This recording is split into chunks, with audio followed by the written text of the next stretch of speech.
program is brought to you in living color.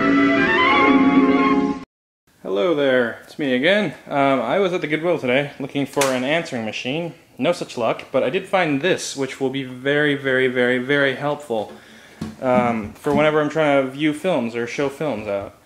I'm going to pair it up pretty much with my 16mm projector. I think it's always good to have something like this. Just a good big projection screen. It's a fair size. I'd say it's probably 4 or 5 feet, maybe 4.5 feet. I'll measure it in a minute with a tape, but there it is. It is a Aurora Silverama, and you'll see why they call it a Silverama in just a second. I'll set it up and measure it and then come right back at you. You can see now why it's called the Aurora Silverama. It is actually a real 100% silver screen. I always thought that when they said silver screen in like references to movies, they meant like the screen was sort of like really white and thus silver. But apparently not. Apparently they actually do silver. And I imagine the reason why they do this is so it would reflect light better and give a brighter image from the projector and enhance it somehow. I have here a measuring tape. Whoa! And I'm going to measure this bad boy, if I can do it with 2 hands, or 1 hand, that is. Let's see, so I'm going to, this is going to be bloody difficult, so I'm going to point it right there, and that's where my hand is going, and it's, oh geez, you can't see anything, can you? Here, I'll just mark it off. The silver part ends at about 47 inches, maybe 48 inches, just because I'm using a weird measuring tape, it's hard to see. But that's the actual silver section of it, and corner to corner, I kind of don't want to have to try, but I'll do it anyway, just for you guys. Just for you. And of course it depends, oh, it's actually like exactly 60 inches. Of course it depends on how you set it up. If you give it more bottom length, more top length, I'll show you how you can adjust that. On the back here, you have this one which drops to the top hanger up here. Sorry, I pointed it, but I don't actually bring the camera to it. That's the top hanger. I have it set off to here because it's not actually lined up to the center, it doesn't appear. Or at least the handle at the top isn't. But if I put it in the center like it should be, then holy shit, that happens. God, that scared the crap out of me. No, it doesn't go straight up and down. God, I hope that's not a common occurrence. Let's try to get this back up here. I don't think I caught it on the hook. Yeah, but it needs to be off the side a little bit to be straight up and down. But, oh, it actually fell a little bit as well. Should lift this guy back up. So, just pinch the bottom here and pull it up. Helps it support its own weight. And in a little bit, I will go grab the 16mm projector and stick it somewhere we can see a clip of a film. It's going to get through the entire leader. The leader on this reel is really stupidly long. So here's part of the picture. Let me just make sure it's really in focus there. And yes, it is The Vengeance of Fu Manchu, 1970-something Christopher Lee film. It's really terrible, but it's totally worth it, like just to watch on 16mm.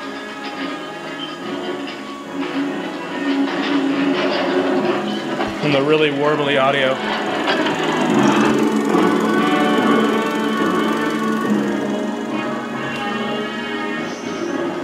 So, as far as the brightness goes, I'm just going to sit down here real quick. I won't show too much of the film, so it'll just be little snippets of it.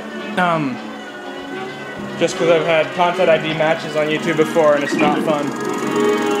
So, yeah, that's basically it is. It's about maybe 15 feet away from the screen, or it's more than 15 feet. Yeah, about 15 feet away from the screen, and it's in pretty good focus. If it was only maybe out to here or so, it would fill up the screen perfectly, and I could raise it as well if I wanted to get the picture correct.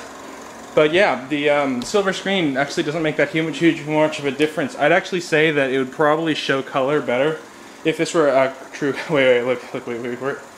Yeah, I'm Christopher Lee. So I'm not going to show too much more of this. I think that probably, since the silver is probably closer to gray, and gray is more neutral, like for when they're doing, I'm gonna let this cool and then turn it off. When they're doing white balance adjustment on cameras, often when they just take a picture, they'll actually take a picture of a color that's very similar to this gray. It's a very neutral color, and I have a feeling that colors would actually show up better on a silver screen. So I don't know. Somebody who might know properties of optics better should probably let me know if they have any ideas or like to share. But yeah, so that's the Aurora Silverama portable projector screen. Probably weighs about 2 or 3 pounds. It's not that heavy, and pretty portable, and it still works as long as you set it up right and don't drop it like I did. But yeah, let me just try. I'm gonna try to get the put away process on camera here, and this just drops down because it doesn't have the weight of the spring in the thing holding it up. And then you tilt this up here. This acts as a catch right there. This guy falls down.